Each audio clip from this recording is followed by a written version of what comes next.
Friends, आपका अपने channel Harry the insurance and compliance expert में बहुत बहुत स्वागत है। आज का जो मैं वीडियो लेके आया हूँ वो बहुत ही इंटरेस्टिंग विषय पर है और इसको समझने के लिए पूरी तरह से आपको इसके अंत तक देखना पड़ेगा। आज जो मैं बातें आपके साथ शेयर करने वाला हूँ दोस्तों, ये शायद ही आप में से कुछ लोगों ने पहले सुनी हो, बट सुनने के बाद क्या हमने इसके एक्चुअल बेनिफिट्स को समझा है? तो जी हाँ दोस्तों, आप ध्यान से सुनिएगा। आज का जो विषय है वो मैरिड वुमेन प्रॉपर्टी एक्ट के ऊपर मैं बात करने वाला हूं।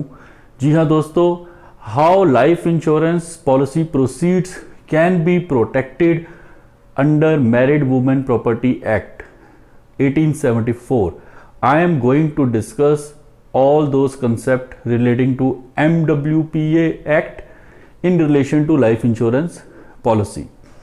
जस्ट इमेजिन ए सिनेरियो दोस्तों, हम में से बहुत से लोग क्या करते हैं, हम लोग लाइफ इंश्योरेंस पॉलिसीज तो लेते हैं और उसमें नॉमिनेशन भी करते हैं, बट कंसिडर ए सिनेरियो कि जिसने लाइफ इंश्योरेंस पॉलिसी ली उसने उस पॉलिसी में नॉमिनी बनाया अपनी वाइफ को और अपने बच्चों को, और ऑल ऑफ ए सडन उसकी अनफॉर्चुनेट डेथ हो जाती है। बट जब पॉलिसी प्रोसीड्स देने का समय आता है तब पता चलता है उस इंसान ने जितने की पॉलिसी थी, फॉर एग्जांपल उन्होंने 50 लाख का बीमा लिया हुआ था, लेकिन 50 लाख का उन्होंने लोन भी लिया हुआ था। तो इस सिचुएशन में क्या होगा दोस्तों, अगर उन्होंने अपनी वाइफ और बच्चों को या सिर्फ वाइफ को सिंपली नॉमिनी बनाया हुआ है, तो जो कर्जदार हैं, that is the creditors, they will come and take away all the proceeds of the life insurance policy. जी हाँ दोस्तों, आपने सही सुना। अगर उन्होंने अपनी पॉलिसी में सिर्फ नॉमिनेशन करा है अपनी वाइफ का और डेथ होने पर उनकी पॉलिसी के साथ साथ कोई उनका पर्सनल लोन चल रहा है या कोई और लोन चल रहा है अनसिक्योर्ड या हाउसिंग लोन या एनी अदर लोन, तो उनकी पॉलिसी में से क्रेडिटर्स का राइट पहले आएगा। अगर कुछ बचेगा तो वो उनके नॉमिनी को दिया जाएगा।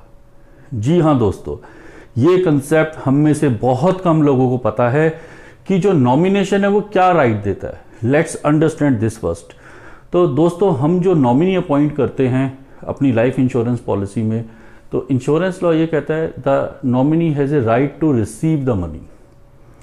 Recently in 2015 there was a change in the law where in the wife, the children and the parents, if you have nominated any of these people, they will be considered as beneficial nominee.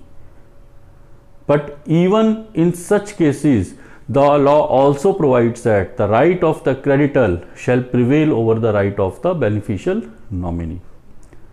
जी हाँ दोस्तों, तो इस सब से हम अपने जानने वालों को, पहचानने वालों को, फैमिली को कैसे प्रोटेक्ट कर सकते हैं? इन सब से प्रोटेक्ट करने के लिए हमारे पास एक बहुत ही अच्छा टूल है जिसको हम मैरिड वुमेन प्रॉपर्टी एक्ट कहते हैं। इसके बारे में हम डिटेल में बात करेंगे आने वाली कुछ स्लाइड्स में। मैं आपसे रिक्वेस्ट करता हूं कि उन स्लाइड्स को ध्यान से देखिएगा, ध्यान से सुनिएगा, क्योंकि उसमें मैं सब पहलुओं पर बात करूंगा कि मैरिड वुमेन प्रॉपर्टी एक्ट क्या है, इसके अंतर्गत लाइफ इंश्योरेंस पॉलिसी को कैसे इफेक्ट करा जाता है और इसके अंदर किस किस को मैं बेनिफिशियल ओनर या बेनिफिशियरी बना सकता हूं। क्या मैं इस पे लोन ले सकता हूं करने के बाद, नहीं ले सकता? बेनिफिशियल ओनर का क्या क्या राइट्स रहेगा during the policy, after the policy? Policy holder के पास क्या क्या राइट्स रहेंगे during the policy, after the policy? इन सब के बारे में मैं इसमें विस्तार में बात करूंगा। तो please do watch my video till the end and I will also tell you that how to avail this benefit in your life insurance policy. जी हाँ दोस्तों, ये जानना बहुत जरूरी है, तो प्लीज मेरे वीडियो को आखिरी तक देखिए। तो friends, let's know what is married women property act 1874, जिसको हम ब्रीफ में MWPA भी कहते हैं, और जानते हैं कि how this is a beneficial tool to protect family financially. तो दोस्तों, the married women property act 1874 protects right of your wife and children in life insurance policy. Section 6 provides the provisions. I have highlighted here the importance and how it provides, what it provides. The section 6 highlights the importance and provides that where a policy of insurance effected by any married man on his own life and express on the face of it to be for the benefit of his wife or of his wife and children or any of them shall insure and be deemed to be a trust for the benefit of his wife or of his wife and children or any of them according to the interest so expressed, and shall not, so long as any object of the trust remains, be subject to control of the husband or to his creditor or form part of his estate. What does it mean? It means that once the life insurance policy under the purview of MWPA will be considered as a trust, only trustee will have control on policy including receipt of benefit amount. In case of death claim, the policy proceeds are to be received by the trust and can only be claimed by the trustee. It cannot be claimed by the creditor, relatives or form a part of the will of the policy holder. Generally, the trustees are not required because your wife become the trustee automatically. तो इसके अंदर trustee mandatory नहीं है दोस्तों। तो ये section 6 basically क्या highlight करने की कोशिश कर रहा है? ये हाईलाइट करने की कोशिश कर रहा है कि अगर आपने कोई भी पॉलिसी इंडोर्स कर दी है सेक्शन 6 के अंदर for the benefit of wife और चिल्ड्रन और वाइफ एंड चिल्ड्रन, तो इस सेक्शन के अंतर्गत एक ऑटोमेटिकली एक ट्रस्ट क्रिएट हो जाता है उन सब बेनिफिशियल ओनर्स के बेनिफिट के लिए। ट्रस्टी आप थर्ड पर्सन को भी बना सकते हैं, नहीं तो by virtue of operation of law trustee will be your wife and children, right. And जब तक ये ट्रस्ट एग्जिस्ट करेगा उस लाइफ इंश्योरेंस पॉलिसी की जो प्रोसीड्स हैं या जो लाइफ इंश्योरेंस पॉलिसी है that will not be subject to control of the policy holder also और टू द क्रेडिटर और to any of the family member and will not form part of his estate. इसका क्या मतलब है? Estate वो उसकी जो संपत्ति है, जो उसकी विल है, जो भी उसकी बाकी एसेट्स हैं उसका फॉर्म पार्ट नहीं करेगी, ये सेपरेट रहेगी life insurance proceeds. It can be used only by the named beneficiary that is wife, children और wife and children. The trust shall be holding the claim proceeds for the benefit of wife and children। जैसे कि मैंने आपको बताया, अगर इसका पैसा सिर्फ फैमिली को ही दिया जाएगा, वाइफ बच्चों या वाइफ एंड बच्चों को, तो इससे आप समझ सकते हैं कि the financial future of your wife and children is protected by virtue of this law. Who can opt for insurance under MWPA? A married man who is a resident in India can take an insurance policy under MWPA. Where you are a widower or a divorcee, you can still purchase the policy. In such a scenario, you can name your children as beneficiary. जी हाँ दोस्तों, कोई भी married व्यक्ति जो कि India में resident है, he can take the policy under MWPA। और अगर उसका तलाक हो चुका है या वो वाइफ की डेथ हो चुकी है, still he can take the policy under MWPA and make his children beneficiary. Generally, जो policies under MWPA is recommended for businessmen and salaried individual who are having loans, borrowings or liabilities, or person who want to be more cautious and intend to protect their family, wife, children from his creditor or relative। तो शायद ही हम में से दोस्तों कोई ऐसा व्यक्ति होगा जिसका कि कोई कार लोन नहीं होगा या कोई पर्सनल लोन नहीं होगा, सिक्योर्ड लोन नहीं होगा, अनसिक्योर्ड लोन नहीं होगा, हाउसिंग लोन नहीं होगा। तो हम सब के ऊपर कोई ना कोई लोन होता है। तो अगर हमने अपनी पॉलिसी MWPA में इंडोर्स कर दी है तो क्रेडिटर का इस पॉलिसी प्रोसीड्स पर कोई राइट नहीं रहेगा, बैंकर्स का इस पॉलिसी प्रोसीड्स पर कोई राइट नहीं रहेगा। तो हम अगर अपनी फैमिली को बहुत ज़्यादा प्यार करते हैं और ये चाहते हैं कि ये पैसा उन्हीं को मिले और वो ही इसका यूज़ करें, तो ये ज़रूरी है कि आप अपनी पॉलिसी अंडर MWPA के अंतर्गत इंडोर्स कराएं। कई बार मुझसे सवाल पूछा गया, जनरली हमारे पास एक से ज़्यादा पॉलिसीज होती हैं, तो क्या ये राइट में एक ही बार एक्सरसाइज कर सकता हूँ लाइफ टाइम में या एक ही पॉलिसी पे कर सकता हूँ? तो can I have more than one policy under MWPA? तो इसका आंसर है दोस्तों yes, you can have more than one insurance policy under MWPA but they have to be registered separately under the act. तो each and every policy has to be registered separately. When can you opt for insurance under MWPA? Benefits under MWPA can be availed only while taking the policy in your own name. तो जब आप policy apply कर रहे हैं, form भर रहे हैं, उसी समय आप इसको अप्लाई कर सकते हैं।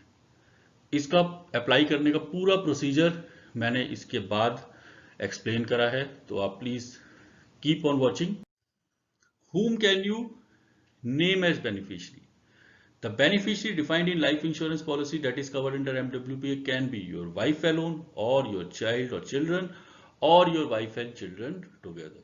तो जो बेनिफिशियरी बन सकते हैं, या तो वाइफ बन सकती है अलोन, या बच्चे बन सकते हैं खाली, या वाइफ एंड बच्चों को भी बना सकते हैं, दोनों को।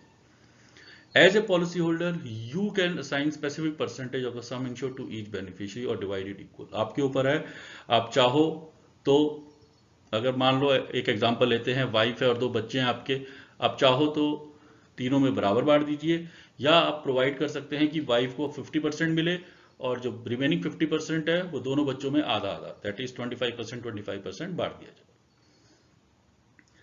कई बार हमारे जहन में ये सवाल आता है, can I change the beneficiary where we take divorce after the effecting a policy under MWPA, or will my wife continue to remain the beneficiary of the policy?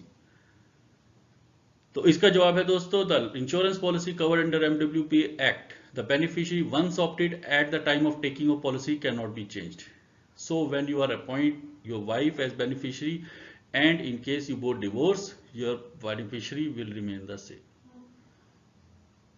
जी हाँ दोस्तों, आपने सही सुना।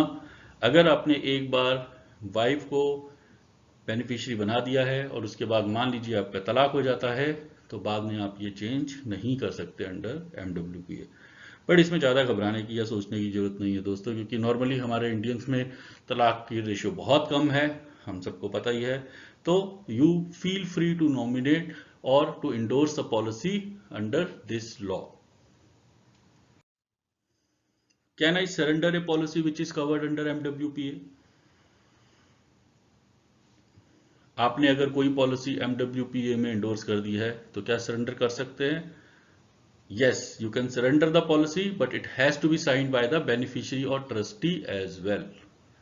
अगर बेनिफिशियरी ट्रस्टी हैं तो उनका भी साइन चाहिए, बेनिफिशियरी ट्रस्टी अलग अलग हैं तो ट्रस्टी का साइन चाहिए, तभी आप सरेंडर कर सकते हैं, उनकी कंसेंट के बगैर नहीं कर सकते।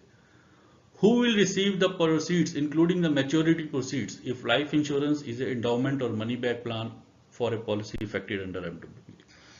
अगर आपने endowment plan लिया है दोस्तों, या मनी बैक प्लान लिया है जिसमें टाइम टू टाइम पैसा मिलता है वापस पॉलिसी होल्डर को, और वो पॉलिसी अगर आपने MWPA में इफेक्ट कर दी है या एंडोर्स कर दी है, तो उस केस में जो मनी है या मैच्योरिटी प्रोसीड्स है, that will be paid to the beneficiaries, that is your wife और children. What happens if I name my wife as beneficiary and she passes away before me?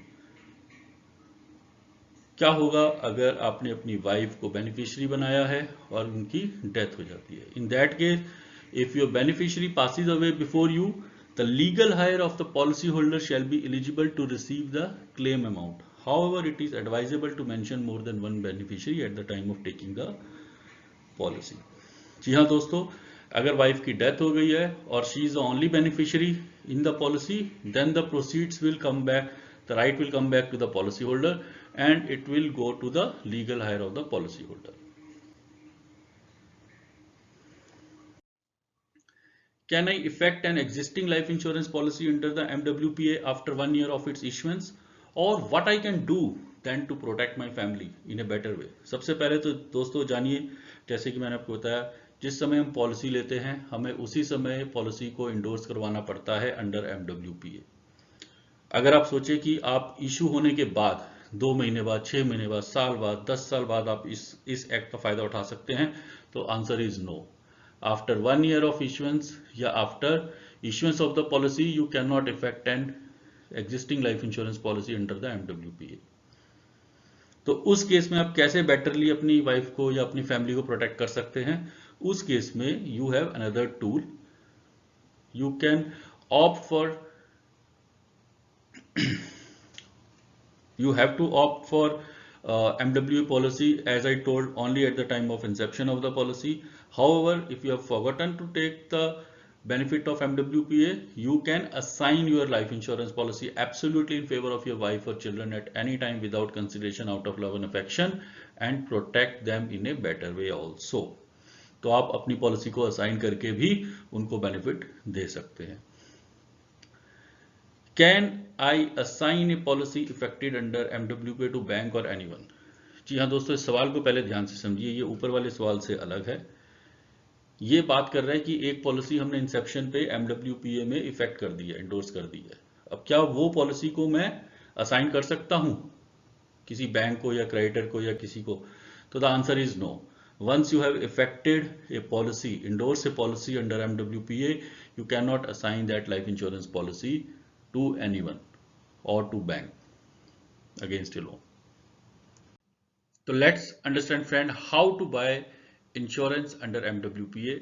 इसको ध्यान से समझना दोस्तों. जैसे कि मैंने आपको बताया था, if you want to take the benefit of MWPA, you can buy the policy and endorse the policy only at the Inception stage. अगर आप सोचें कि लेने के बाद आप उसमें करेंगे तो आप नहीं कर सकते, जैसे कि मैंने आपको बताया. तो लेट्स अंडरस्टैंड द प्रोसीजर. तो there are two ways. Buying your life insurance policy under the MWPA is very easy and simple. बहुत ही सिंपल है, which will vary from insurer to insurer.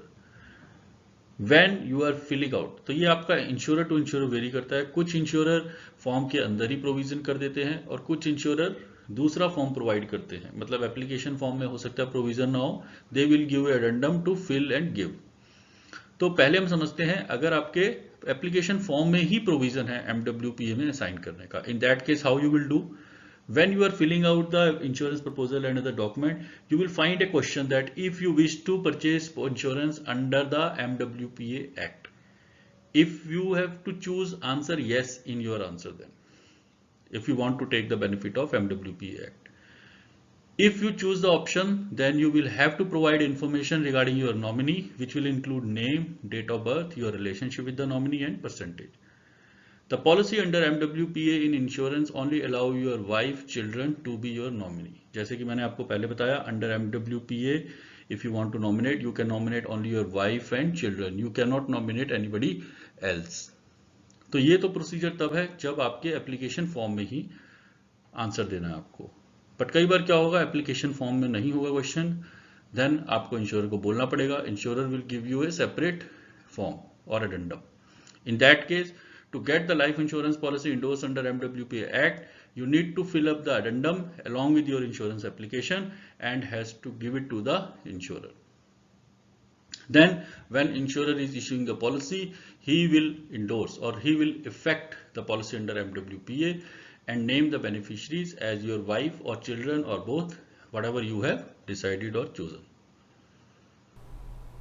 तो दोस्तों, मैं आशा करता हूं कि आपको ये वीडियो बहुत पसंद आया होगा और जो कंसेप्ट मैंने यहाँ एक्सप्लेन करा है वो आपके लिए बहुत ही यूज़फुल साबित होगा. तो अगर ये वीडियो आपको दोस्तों पसंद आए तो please don't forget to subscribe my channel and like the video and share your feedback in the comment section.